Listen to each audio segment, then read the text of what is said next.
Dawn skimmed over Wyoming plains like a slow-spilled sunrise, brushing gold across a lonely stretch of valley where a single woman pulled a plank across the frostbitten earth. The camera glides in low over frozen sagebrush, then rises to reveal Martha Elling, mid-40s, sun-creased eyes, determination stitched into every line of her face. A soft wind hums through cedar posts behind her, the frame of a tiny homestead she's building one stubborn day at a time. Each nail she drives echoes through the valley like a promise she refuses to break. Her breath clouds the air. Her hands shake from cold, not weakness, and still she works. A distant creak of wagon wheels drifts across the open land. She stiffens, looks up. A single wagon rolls into view, pulled by a mule old enough to complain with every step. The driver is a stranger, Jonas Redden, early 50s, weather-tough but gentle in posture, the kind of man whose grief sits behind his eyes like a memory he won't unpack. He lifts a hand in greeting. She doesn't return it. Morning, he calls, voice steady, respectful. She keeps working. If you're looking for water, the creek's a mile north. Nothing worth stopping for here. The wind shifts. Dust curls around his boots as he climbs down, careful not to spook her. Didn't stop for water, he says softly. Stop because I've never seen someone raise a cabin alone and land this rough. She hesitates. A tiny beat. A question hangs in the cold air. Why notice me? But she turns away, jaw tight. Then you've seen enough. The camera lingers on Jonas. No offense taken, just recognition. Someone else who's lived through storms. A crow caws overhead. A shadow crosses her half-built roof. A subtle hint something deeper waits beneath both their pasts. All right then, Jonas murmurs, stepping back to his wagon. Just want to say, some folks build walls to hide. Others build them to begin again. You look like the second kind. Her hammer stops mid-swing. She doesn't turn, but the words land. The wagon creaks away, fading into the morning light. Martha exhales, long, shaky, not from fear, from being seen. Beginning again, she whispers, as if daring herself to believe it. The afternoon light dipped low, glowing amber against the cabin frame as Martha knelt to mark a beam. Her breath misted. Her knees ached. But she refused to stop until the shadow of daylight finally slipped behind the ridge. A soft crunch of gravel carried across the clearing. She didn't need to turn. She recognized the cadence now. Jonas's boots approached with the patience of a man who'd learned not to rush anything that mattered. He stopped a few paces back, hands visible, voice even. Found a stack of cedar planks down the old trail. Thought you might use, She stiffened. Thought you had a long road ahead. I'll get there, he said. Road's not going anywhere. She finally looked up, eyes sharp but tired. The kind of tired too deep for sleep to fix. Jonas didn't flinch at it. The camera moves close, her face half lit by sunset, half shadowed by doubt. He set the planks down, slow and respectful. You're building something out here. Doesn't seem right you should lift every board alone. She rose, brushing dust from her skirt. You don't know why I'm here.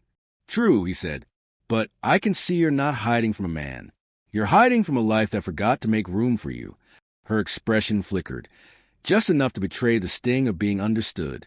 A faint gust brushed the valley, stirring the loose hay near her boots. Owls began calling from the far tree-line.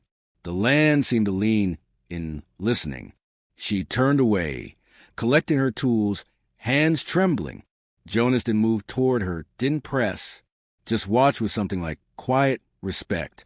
Finally, she spoke. My daughter used to say this land smelled like beginnings. He nodded. You talk about her like she's not coming back. She's not, Martha whispered.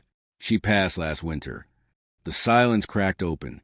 No wails, no theatrics, just truth laid bare on cold earth. Jonas's jaw tightened, not pity, recognition. I buried family, too, he said softly. It breaks a man quiet. A long pause. Two people standing in a valley filled with ghosts of their own making. Martha exhaled. I'm building this place because I need somewhere the past can't reach. He nodded once. Then let me help raise the walls. Not to trap you in, but to keep the wind out. For the first time, she didn't refuse. A curiosity stirs. Why does Jonas, a stranger with grief of his own, keep returning to a woman who barely lets him speak? By the end of the week, the cabin had begun to look less like a dream and more like a place the wind might finally learn to respect. New beams stretched overhead, angles true, corners squared. Martha stood beneath them, lantern light warming her face as evening slid across the land. Jonas worked nearby, trimming a board, sleeves rolled, sawdust clinging to his shirt. The rhythm was steady, almost peaceful. Two people who didn't need to fill silence to feel understood. Martha studied him a moment, his careful hands, the way he paused before each cut as if measuring more than wood. A man who'd lived long enough to know nothing good should be rushed. "You don't ask many questions," she said quietly. Jonas didn't look up. "I figure you'll tell me what matters when you want to." A small, reluctant smile tugged her lips. "Most men want answers before they've earned them. Most men listen with their mouths," he said. "I try to do the opposite."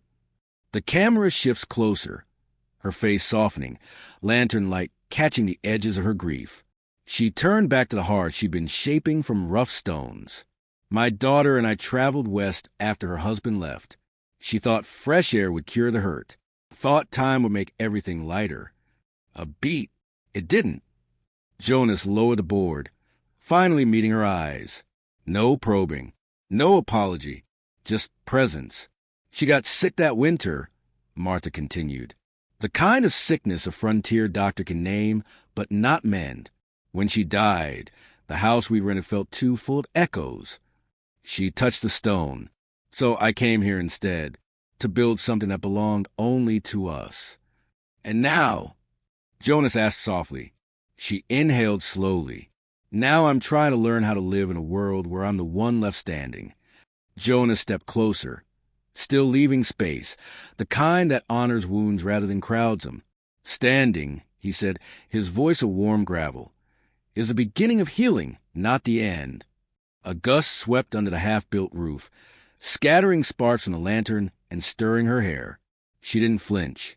For the first time, she didn't retreat from the comfort in his voice. But as the wind settled, a new sound drifted from the ridge.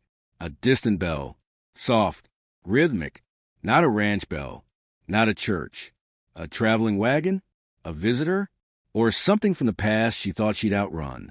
Her breath caught. "What is that?" Jonas murmured. Martha's face paled, eyes fixed on the dark ridge. "It's something I hoped I'd never hear again."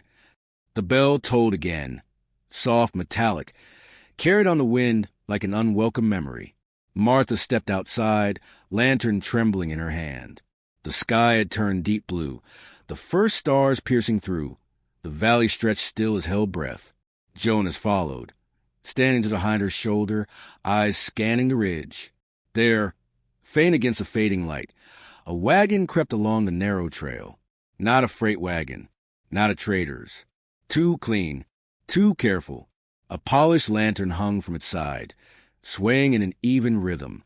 Martha's jaw clenched. "That's a ministry wagon," she murmured. Jonas frowned. "Preacher coming through?" "No." Her voice was flat, resigned. "They're not here to preach. They're here to check on things." He studied her profile, shoulders rigid, breath shallow. A woman who feared no storm, but feared this. The wagon stopped at the edge of her clearing. The driver hopped down, a thin man with silver spectacles and an expression polished smooth by years of polite judgment. He inspected the cabin frame, the tools, Martha's posture. "Martha Elling," he called. She stiffened. "What do you want?" "I'm Reverend Samuel Gray," he said, tone clipped. "I serve as registrar for community welfare in the southern settlements. Received word of a woman living alone in improper conditions. I came to assess risk." "Risk to who?" she demanded. "To you," he said, but his gaze drifted to Jonas, and to any future dependents. Jonas stepped forward, voice steady. "She's doing fine, stronger than most folks I know." The Reverend ignored him. "Ma'am, surviving alone is not the same as living. We've seen too many women fall into ruin out here. We intervene before it becomes a burden on the county." Martha's hands tightened around the lantern until the metal creaked. "I didn't ask for your intervention." "That's the problem," Reverend Gray replied. "People rarely ask until it's too late. According to notice, you suffered loss last winter. You abandoned rental property. You're on new land without support. These are indicators." "Indicators of what?" she snapped. "Instability," he said simply. "We record such cases." Jonas stepped closer, protective energy rising despite his calm voice. "You don't know her." The Reverend adjusted his spectacles. "You are?" "A neighbor," Jonas said. Martha's eyes flicked to him. Just a flicker, but enough. Jonas had given her space for days.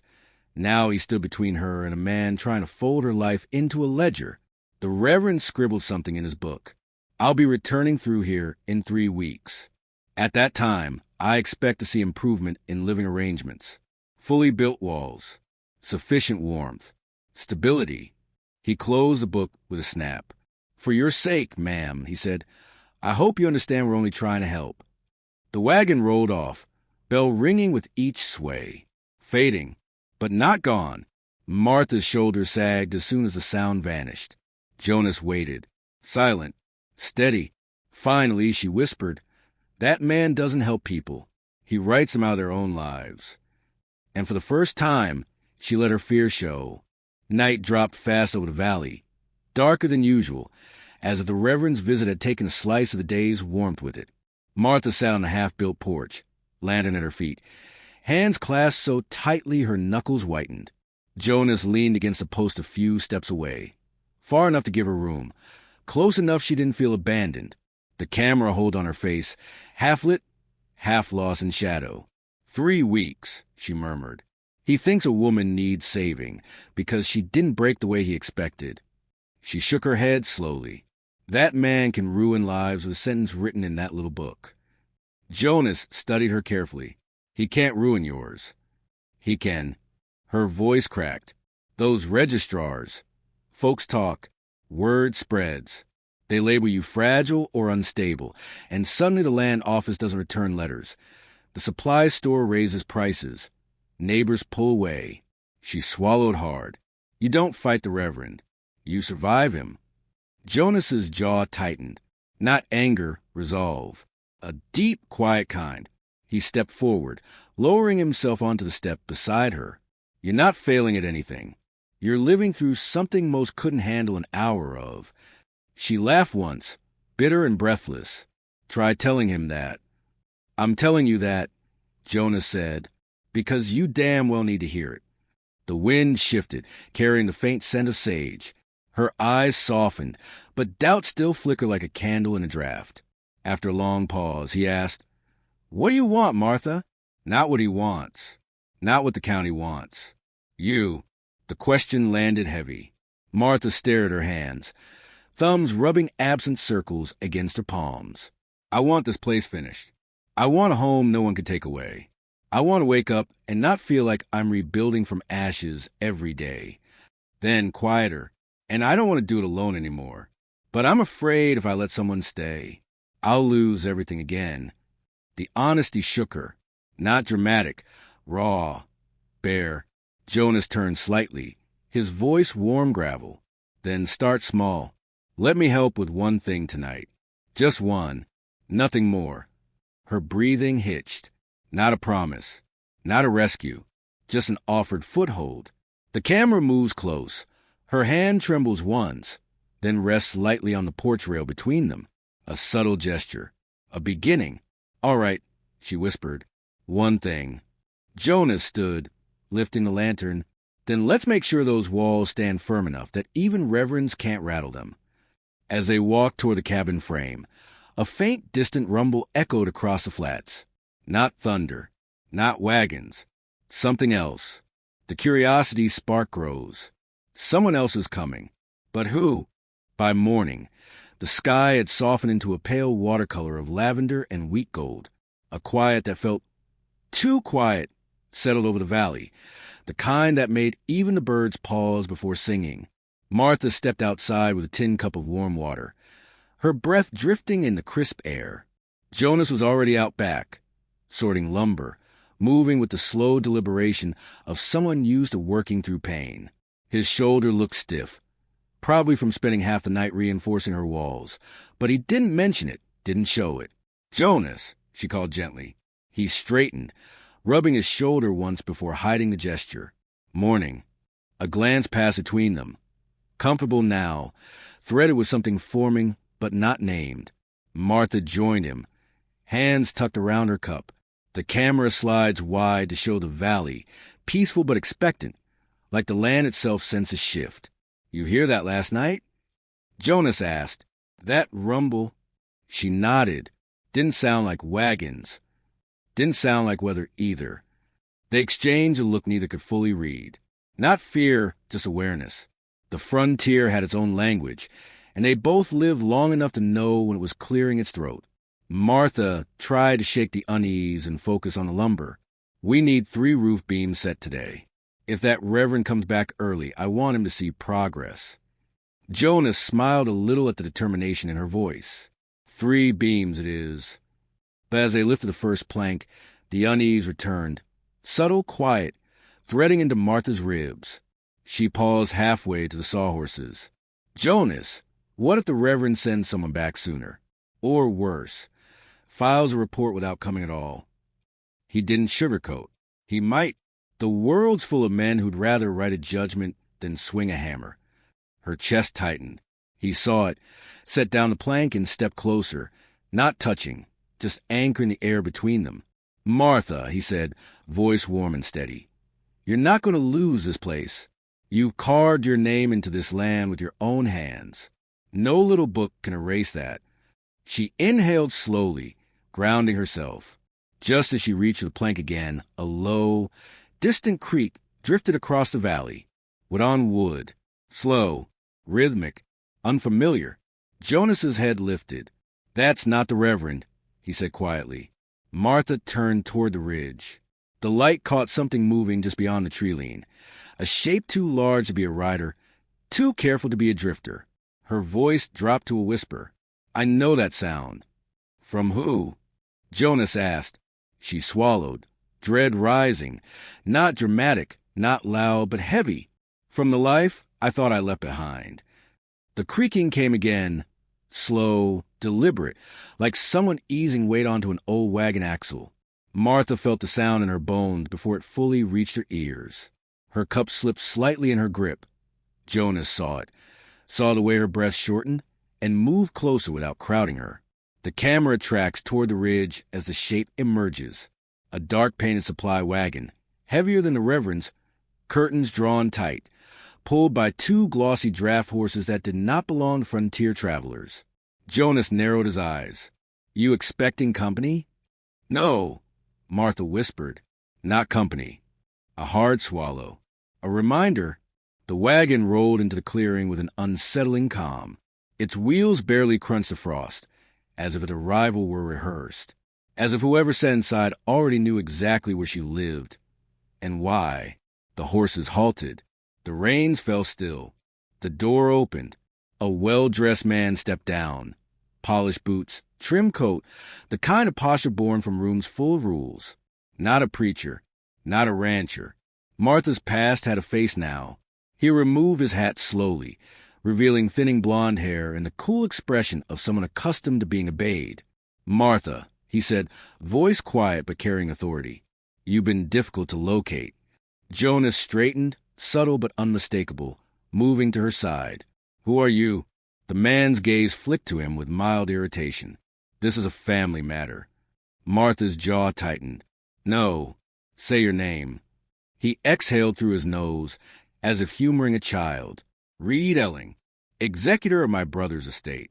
A beat, and your former guardian after his passing, which makes your disappearance my responsibility." Jonas froze. Martha didn't. "You're not my guardian," she said coldly. "You're the reason my daughter and I left. You tried managing my life like property." Reed's eyes sharpened. "You abandoned legal obligations. You abandoned family holdings. And now I find you on unclaimed land in unsafe conditions with strangers." Jonas felt the insult, but Martha lifted a hand slightly, asking him silently to stay steady. Reed stepped closer. There are people in town who believe you're unstable. Your sudden departure, the grief, the isolation. I've filed inquiries on your behalf. Martha's breath punched out of her. Jonas saw the dread behind her eyes. This was worse than the Reverend. Reed continued, perfectly calm. If you return east with me, we can resolve these complications quietly. Quiet hung like a blade. Martha's fingers curled around the porch rail. I'm not going anywhere. Reed looked past her at the cabin frame, at Jonas, at the life she was building, and something cold flickered behind his eyes. We'll see. The wagon door closed behind him with a muted thud, leaving the threat suspended in the morning air. Jonas turned to her slowly. Martha, what exactly does he have the power to do? She stared at the wagon disappearing through the pines. More than he ever should have. The wagon's rattle faded into the pines, but its shadow stayed behind, stretching long across the clearing like an unwelcome fingerprint. Martha stood still, hands trembling at her sides, jaw set in a way Jonas had never seen before. Not anger, not fear, something harder, something forged. Jonas stepped closer. Talk to me. What can that man do? Martha didn't answer at first. She stared at the ridge where Reed vanished, the wind tugging at her hair like it wanted her attention back. When she finally spoke, her voice was low, steady with effort.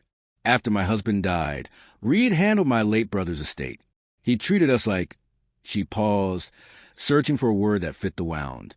Like characters in his ledger. My daughter and I weren't people to him. We were liabilities to manage. Jonas's eyes hardened. Martha continued. When my daughter got sick, he wanted to move us east. Claimed better doctors were there. But what he really wanted was control. Papers signed. Property reassigned. Decisions made for us. She took a long breath. When she died, he said grief made me unfit to manage anything. Offered to relieve me of responsibility altogether. A bitter smile, as if I hadn't been holding my world together long before he ever showed up. The camera closes in. Her face in profile, dawn light tracing the corner of her eye. Jonas's voice softened. So you left. I ran, she corrected. I didn't want to be trapped in a life someone else dictated. Didn't want to be tucked away in a room and labeled fragile. Her fingers curled. He's here to drag me back into that cage. Jonas shook his head slowly. You're not going anywhere. She looked at him then, really looked, eyes sharp with both gratitude and fear. Jonas, a man like Reed can write a letter and make a town doubt you. He can whisper to a registrar and twist truth into suspicion. He can ruin a reputation before sunrise. Jonas stepped closer, voice grounded. He can't ruin what's real. But he can bury it, she whispered. Silence draped around them, heavy but intimate. A subtle creak sigh from the unfinished cabin seemed to echo her worry. Jonas placed a steady hand on a beam. Then we finish this place. Strong, solid, something he can't label or take. You're not the woman he thinks you are, and you're not alone. Martha's shoulders dropped, not in defeat, but in release. The valley felt less empty. The cabin felt less fragile. And the air between them felt different. But then, another sound drifted from the ridge. Hooves this time. Fast. Urgent. Martha's breath caught. Jonas turned sharply. Someone else was coming. And whatever news they carried, it wasn't simple. The hooves grew louder, fast, uneven, pounding to the pines like urgency made of muscle and breath. Martha and Jonas stepped instinctively toward the tree line, the morning light sharpening around them. A rider burst into view. Not Reed, not the Reverend. A woman, mid-50s, wiry, tough as prairie grass, hair pinned in a rush braid. Her horse slid to a halt in a spray of frost. She swung down before the animal had even fully stopped. Martha Elling, she called, breath hard, voice trembling not from fear but from speed. Martha stiffened. Who's asking? The woman pulled a folded envelope from her coat, weather-creased, stamped with an Eastern seal Martha recognized instantly. Her stomach dropped. My name's Nora Wexley, she said. I'm a courier for the territorial mail. I've been riding 3 days straight to get this to you. She held out the envelope. Martha didn't take it. Jonas stepped forward carefully. "Ma'am, what's in that letter?" Nora exhaled, voice steadying. "Legal notice. And news. The kind that chases a person down when it shouldn't. The wind still for a moment. So quiet the paper in Nora's hand crackled like fire. Martha finally reached out. Her fingers touched the envelope, then froze. Nora saw the fear and softened. "It's not what the man earlier wants you to believe. This isn't from him. It's from a lawyer in Boston who had trouble finding you." Martha's pulse hammered in her ears. Her hands shook. "Read it," Jonas murmured. She tore the seal with a single, decisive motion. The camera tightens as her eyes move across the page. Slow at first, then widening, breath catching on every line. A tremble ran through her shoulders. She pressed a hand to her mouth. Jonas's voice went low. "Martha, what is it?" She swallowed hard, barely able to speak. It's my brother's estate attorney. He writes that Reed never told me the truth." Jonas waited, steady as bedrock.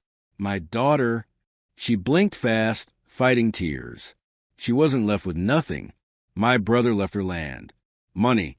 Protection. Reed hid it. All of it. So he could claim I couldn't handle responsibility. Jonas's jaw clenched. Martha kept reading, voice cracking. "And listen, this letter says a court finally reviewed Reed's conduct. They're questioning his authority. He came here pretending he still had power." She looked up, stunned, breath trembling. But this letter says he doesn't. The fear she'd held for months, the shadow Reed had cast, it all shook loose. Jonas stepped beside her. "So he came here bluffing." "Worse," Martha whispered. "He came here to take back what he thought he'd lost." Nora cleared her throat. "There's more. That lawyer, he's coming west. Soon. He wants to speak with you personally." The news landed like a mix of relief and aftershock. Martha pressed the letter to her chest. For the first time, she wasn't running. For the first time, she had proof she wasn't a fragile story Reed tried to write. But then, from the direction Reed had gone, a faint echo rose from the trees. His wagon, returning. Too soon. Jonas's eyes narrowed. "He's not done." Martha steadied herself, spine straightening, grief hardening into resolve. "No," she said quietly. "I am." Reed's wagon creaked back into the clearing with a slowness that felt intentional, like a man rehearsing his victory. Frost cracked beneath the wheels. The horses snorted pale clouds into the cold air. Jonas stepped slightly in front of Martha, not aggressive, just solid, a quiet wall. Martha didn't hide behind him. She stood at his shoulder, letter still in hand, posture straight as a fence post in new earth. Reed climbed down, face arranged in a calm he hadn't earned. "I realized our discussion was unfinished," he said, "and I'm afraid time is not your ally out here." Martha lifted the letter. "This arrived today." Reed's composure faltered. A flicker, quick as a blink, but she caught it. Jonas caught it too. "You've been lying," she said, voice steady. "My brother left provisions, land, safeguards for my daughter. You hid them and called me incapable so you could keep control." Reed's jaw tightened. "You misunderstood the terms." "No," she said sharply. "I finally understand them." The valley held its breath. Reed stepped closer. Jonas mirrored him, unshaken. "You think a letter changes anything?" Reed scoffed. "You live in a half-built cabin with no protection. The registrar was right. You're unstable. You need supervision." Martha didn't flinch. "I don't need your supervision. I need you to leave." Reed's eyes narrowed, not at her strength, but at losing his version of her. "You're making a mistake, Martha," he murmured. "You're not built for this life." She looked at the cabin frame, the beam she set by hand, the porch she shaped from raw lumber. Then she looked at Jonas, quiet, steady, a man who'd shown her that help didn't always come with chains. "I built every inch of my life," she said, "including the parts you tried to take." Reed opened his mouth to argue, but the sound of hooves broke the moment. A second rider entered the clearing, younger, dust-covered, carrying a small leather satchel. He waved a folded document. "Message from Boston. Issued 2 weeks ago." Reed paled. The writer handed the paper directly to Martha. Jonas watched her eyes skim the page, watched her breath shudder once. Not from fear, but release. "It's official," she said softly. "The court revoked Reed's authority. He has no legal claim over me. None." Reed took a step back. You don't understand." "I understand perfectly," Martha said. "You came to reclaim power you never deserved." The winter wind shifted, blowing Reed's coat open like a curtain, revealing the truth beneath. A man who needed control the way others needed air. "Martha," Jonas said gently, "you're free." "Free." The words settled in her chest like warmth. Reed's face hardened. "You'll regret this." "No," she replied, calm as morning light. "I finally won't." Reed hesitated, weighing fight or retreat. Then he turned sharply, climbed into wagon, and snapped the reins. The horses lurched forward, carrying him out of her clearing, her life, her shadow. Silence returned. Not heavy, but wide, open, new. Martha let out a breath that seemed to empty years of held pain. Jonas stepped beside her, close, not claiming her, just sharing the ground she stood on. "You all right?" he asked. She nodded slowly. "For the first time, yes." He looked at the cabin. "You know, with Reed gone and the lawyer coming, you're in a place to build without fear now." She turned to him, eyes warm with something honest and new. "I don't want to build alone anymore." Jonas's expression softened, a smile forming the way sunrise warms frost. "Then let's build something worth staying for." The camera pulls back. The half-built cabin standing strong against the winter light. Two people side by side, not bound by circumstance, but choosing each other anyway. A new life taking shape, not from rescue, not from fear, but from two hearts deciding the frontier didn't have to be lonely. "Jonas," she murmured, voice soft with hope. "Stay a while." He tipped his hat, eyes warm. "I was planning to." And together, they walked toward the cabin, toward a home finally theirs, toward beginning they built with their own hands.